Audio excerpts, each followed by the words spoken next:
Expresso, 3 minutes pour répondre à des questions sur la vie, la religion ou la spiritualité. Avec Père Georges de l'église Sainte-Marie à Paris 10e.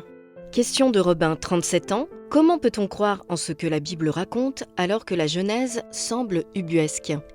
Eh bien Robin, je vais te répondre que évidemment, si on regarde les choses sous cet aspect-là, on peut se poser beaucoup de questions. Néanmoins, et peut-être tu le sais certainement, quand on fait des études de théologie, on peut étudier vraiment d'une manière très profonde les Écritures et il y a 2 réactions possibles. On devient de plus en plus croyant, c'est la première, qui paraîtrait la plus logique. Et puis beaucoup de gens qui ont la foi étudient les Écritures et puis deviennent athées. Donc les 2 cas existent. Pourquoi croire dans les évangiles qui n'auraient pas été écrites du temps des vivants de Jésus, selon ta question ? Voici ma réponse. Est-ce que tu crois en Saint Benoît ?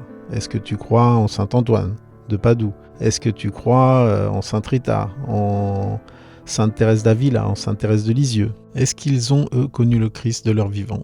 Eh bien, la réponse est non. Les saints, et pas seulement ceux qui ont été reconnus comme saints, ont eu des expériences mystiques. Ils ont vécu intérieurement une relation à Dieu. Quid de la véracité des évangiles alors qu'ils ont été écrits par des personnes qui n'ont pas été contemporains du Christ ?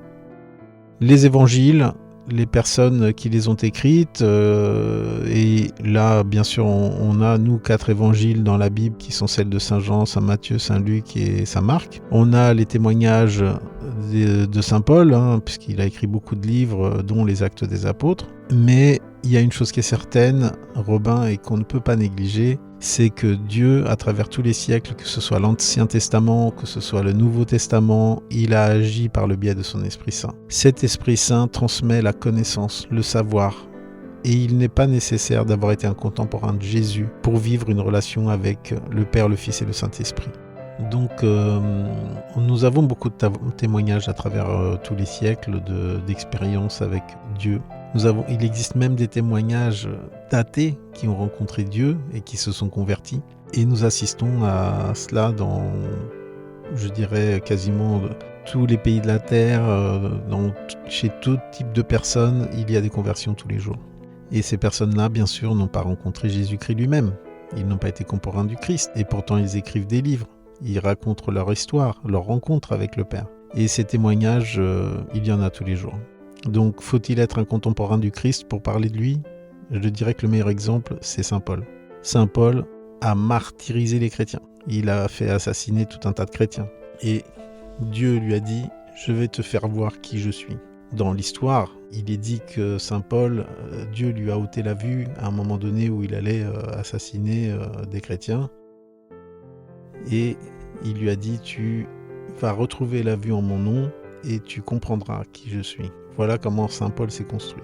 Et sa foi, elle a été très très grande. Il a pu, parce qu'il avait un réseau de connaissances dans l'Empire romain très large, il a pu répandre le christianisme partout dans l'Empire romain. Saint Paul n'a jamais rencontré le Christ.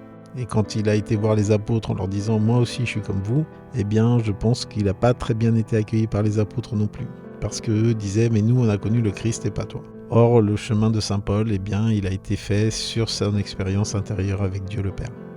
Donc, peu importe qu'on soit contemporain de Jésus ou pas, il n'est jamais trop tard pour se convertir, Robin.